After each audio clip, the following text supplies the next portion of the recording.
Good morning.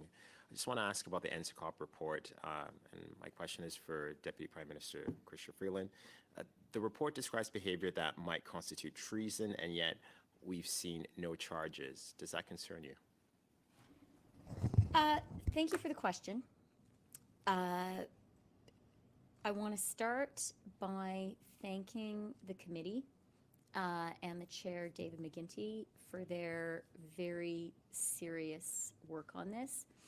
I think that their work, the cross-party nature of that committee, the seriousness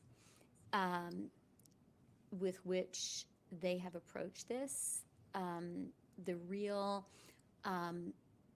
way that they have been fearless in putting the national interest first in this work is really exemplary and shows our parliament, our parliamentarians at their best.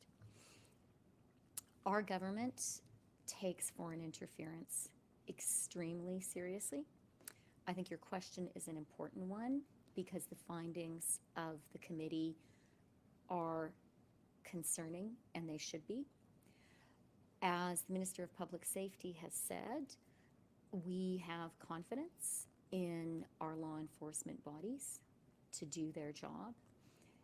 And I am glad that our government has now put forward the strongest measures of any Canadian government when it comes to foreign interference, giving our law enforcement bodies the tools to act. Deputy Prime Minister, you said that the findings are concerning, and you have confidence in all law enforcement to do the work that they have to do.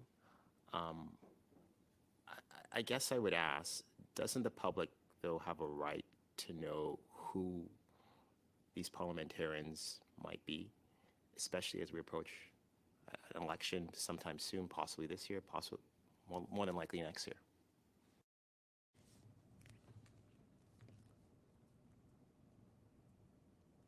Let me just say this.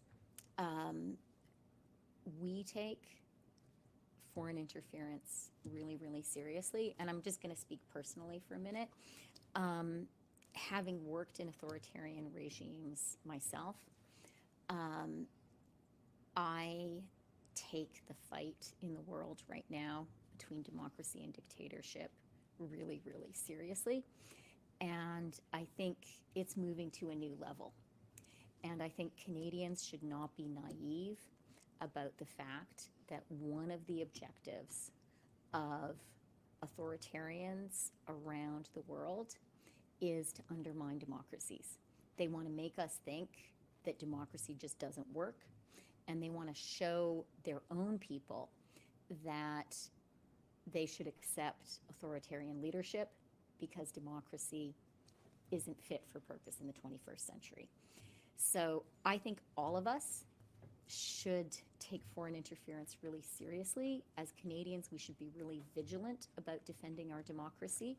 We should recognize this is a new time, and it's tougher.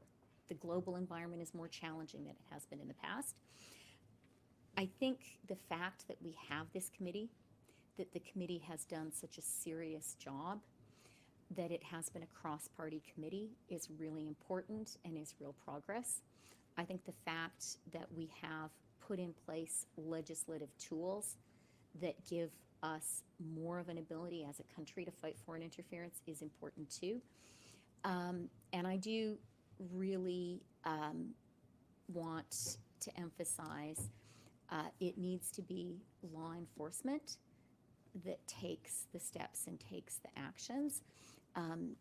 The actual enforcement actions can't be politicized. Marco Vegliati,